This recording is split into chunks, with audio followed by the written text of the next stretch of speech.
I can almost guarantee if you clicked on this video, you know who Lil Uzi is. But if you don't, Lil Uzi Vert is a singer, rapper, and songwriter from Philly. His fame has catapulted over the last decade, running the SoundCloud age with his unique usage of autotune and experimental vocal patterns unseen at the time. Uzi has always brought a different element and energy to hip-hop, and I'm excited to see that he's back releasing a few songs this year, especially after the mixed reviews of Pink Tape. After a 3-year project hiatus and a mostly negative rating towards his 2024 project E82, the follow-up to the legendary Eternal A Take that had the whole world in a chokehold in 2020 right before the lockdown. Personally, I feel like Pink Tape isn't bad or anything, just a bit long and bloated, especially with the more experimental rock songs and some other tracks that were just weird to others and not their classic Uzi they love. Which I do understand, but I think it aged better than most people will say, and I think artists should have room to evolve and change their sound. Now for E82 personally, I wasn't a huge fan, not very many standouts on this project for me, and we don't see Uzi do anything he hasn't done before. And if he does, it just doesn't sound good. Although I will say there's a few songs I will throw in very occasionally that others probably don't like, including Perky Sex and Chips and Dip, which I feel like got a lot of hate right after the album dropped on November 1st, 2024.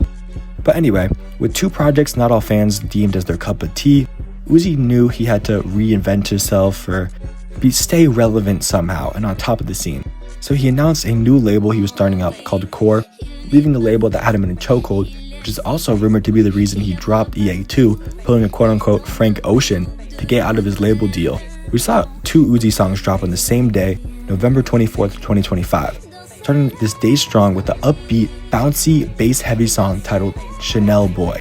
Like many other Uzi songs with references to high luxury brands, we see him mostly rapping about flexing. But for me, this course is kinda hit or miss. It does have a really strong and enjoyable verse though, where I would absolutely say he slides. But this doesn't redeem the song for me as a whole. And honestly, I wasn't sure how I felt about the song as it released, and I'm still not sure how I feel about it now. It's just calm, it doesn't do it for me, it's nothing special besides having a really cool unique music video, which is a common theme with all these recent drops. Later in the evening, we saw another Uzi song appear on Instagram and YouTube titled Relevant. Later hitting streaming services the next day, this song really cemented the fact that Uzi still had it for me.